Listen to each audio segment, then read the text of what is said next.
Hello everyone, हम पढ़ रहे हैं कक्षा 8 गणित। मैं हूं आपका दोस्त सत्यम नायक। आइए प्रश्नावली 6.3 का प्रश्न 8वां प्रश्न हम इस वीडियो में हल करेंगे। आइए देखते हैं प्रश्न 8वां क्या कहता है। एक बाग में 2025 पौधे इस प्रकार लगाए जाने हैं कि प्रत्येक पंक्ति में उतने ही पौधे हों जितनी पंक्तियों की संख्या हो। मतलब एक पंक्ति में उतने ही पौधे लगाए जाएंगे जितनी टोटल क्या है, कुल हमारी पंक्तियां हैं। ठीक है, इसके बाद क्या करना है, पंक्तियों की संख्या और प्रत्येक पंक्ति के पौधों की संख्या आपको ज्ञात करना है। तो आइए हम प्रश्न को हल करते हैं। सबसे पहले हम इसमें मानेंगे, क्या मानेंगे, हमें क्या ज्ञात करना है इसमें। सबसे पहले हम मानेंगे पंक्तियों की संख्या। पंक्तियों की संख्या मान लेंगे तो हमें वही एक पंक्ति में जितने पौधे लगाने वही हमारी पौधों की संख्या हो जाएगी। तो अगर हम यहां पर मानेंगे, माना पंक्तियों की संख्या, तो पंक्तियां हैं पौधे लगाने जिसमें, तो मान लेते हैं पंक्तियों की संख्या बराबर कितना हो जाएगा, x हो जाएगा। मान लेते हैं, मान के चलते हैं कि x पंक्तियां हैं हमारे पूरे बाग में। जो बाग में कुल पंक्तियां कितनी, x पंक्ति है। और आपको पता है कि प्रश्न में दिया गया है कि प्रत्येक पंक्ति में उतने ही पौधे लगाने हैं जितनी पंक्तियों की संख्या है। मान के चलो यहां पर हमने पंक्ति की संख्या x मान ली है, बाग में कुल पंक्तियों की संख्या x मान ली है हमने। तो यहां पर आपको पता है कि जितनी पंक्तियों की संख्या होगी उतने ही पौधे एक पंक्ति में लगाने। तो यहां पर हम लिखेंगे अतः, या फिर लिखेंगे इसलिए प्रत्येक पंक्ति में, इसलिए प्रत्येक, यहां पर लिखेंगे प्रत्येक पंक्ति में, इसलिए प्रत्येक पंक्ति में पौधों की संख्या बराबर, वो भी क्या हो जाएगी आपकी x। पौधों की संख्या बराबर क्या हो जाएगी, x हो जाएगी, क्योंकि पंक्तियों की जितनी संख्या है उतने ही एक पंक्ति में आपको पौधे लगाने। तो दोनों की संख्या क्या हो जाएगी आपकी, बराबर हो जाएगी। तो यहां पर आप एक चीज देख रहे होंगे, अगर हम यहां पर इस आधार पर, किस आधार पर, पंक्तियों की संख्या और प्रत्येक पंक्ति में x पौधे लगा रहे हैं हम, इस आधार पर हम निकाले कि बाग में कुल कितने पौधे लगाए गए हैं। तो भाई पंक्ति x है और प्रत्येक पंक्ति में x पौधे लगाए गए हैं, तो हम x गुणा x कर देंगे। तो देखिए यहां पर लिखेंगे हम अतः बाग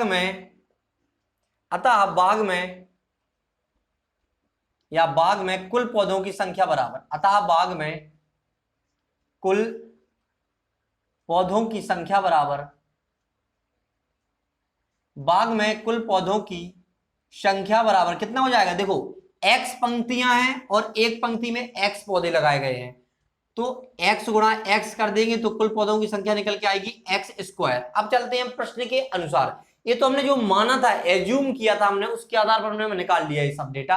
अब देखते हैं प्रश्न के अनुसार प्रश्न में क्या दिया गया है। तो यहां पर लिखेंगे प्रश्नानुसार, यहां पर लिखेंगे हम प्रश्नानुसार।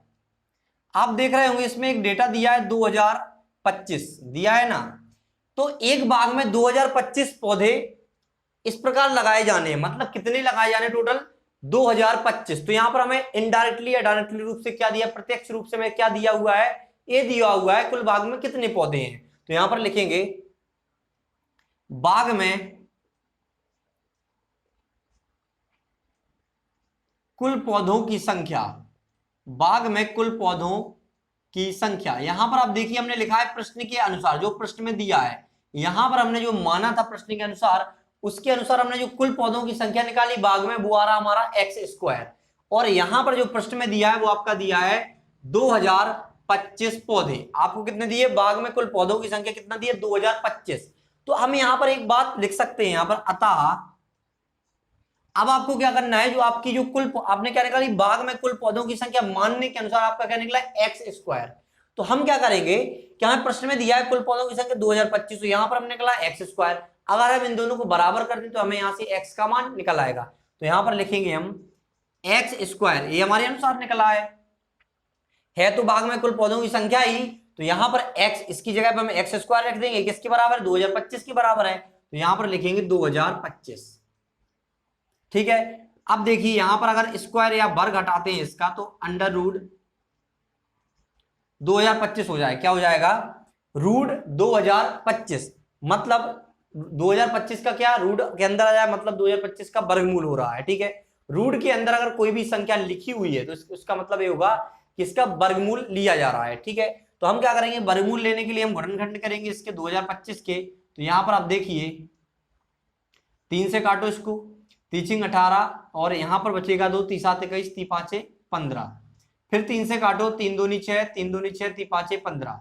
फिर 3 से काटो, 3 7 21, यहाँ 3 से काटो, 3 7 21, 3 5 15। फिर 3 से काटो तो 3 दूनी यहाँ पर 75 लिखा हुआ है, तो 3 से काटो, 3 दूनी 6 और 3 5 15। फिर 5 से काटो तो 5 25 और फिर 5 से काटो तो 5 एकम 5, इस तरह से यहाँ 5 है तो 5 एकम 5 आ गया आपका। ठीक है, तो यहां पर आप लिखो x बराबर अंडर रूट 3 गुणा 3 गुणा 3 गुणा 3 गुणा 5 गुणा 5, इस तरह से आपने लिखा है। अब आपको क्या बनाने, युग्म बनाने या जोड़े बनाने हैं। तो यहां पर आप लिखेंगे, देखो 3 का जोड़ा बन रहा है, यहाँ 3 का, यहाँ 5 का, जिसका जोड़ा बनता है उसको हम बाहर लिख लेते हैं गुणा में।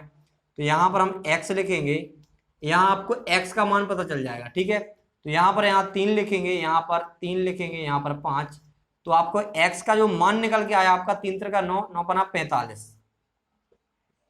तो 9 पना 45, 45 क्या निकल के आया आपका x का मान। और x हमने क्या माना था, पंक्तियों की संख्या भी माना था और प्रत्येक पंक्ति में पौधों की संख्या भी माना था। देखो यहां पर तो पंक्तियों की संख्या, तो सबसे पहले तो हम लिखेंगे यहां पर अतः, क्या लिखेंगे, अतः पंक्तियों की संख्या बराबर,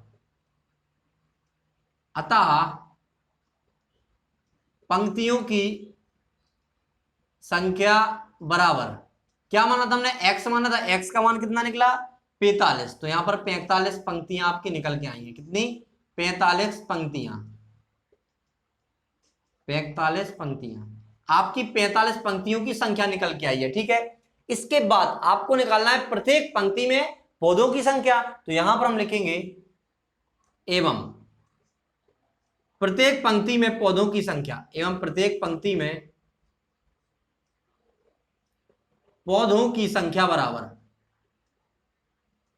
पौधों की संख्या बराबर, कितना माना था हमने, x माना था आपका। तो x यहां पर x बराबर क्या निकला 45, इसके x का मान भी है। तो यहां पर आपका 45 क्या निकल के आया, यहां पौधे, मतलब यहां पर आपकी पौधे निकल के आया, यहां पर 45 पंक्तियां निकल के आया। तो पंक्तियों की संख्या कितना है, 45 पंक्तियां हैं। पंक्तियों की संख्या कितनी, 45 पंक्तियां हैं।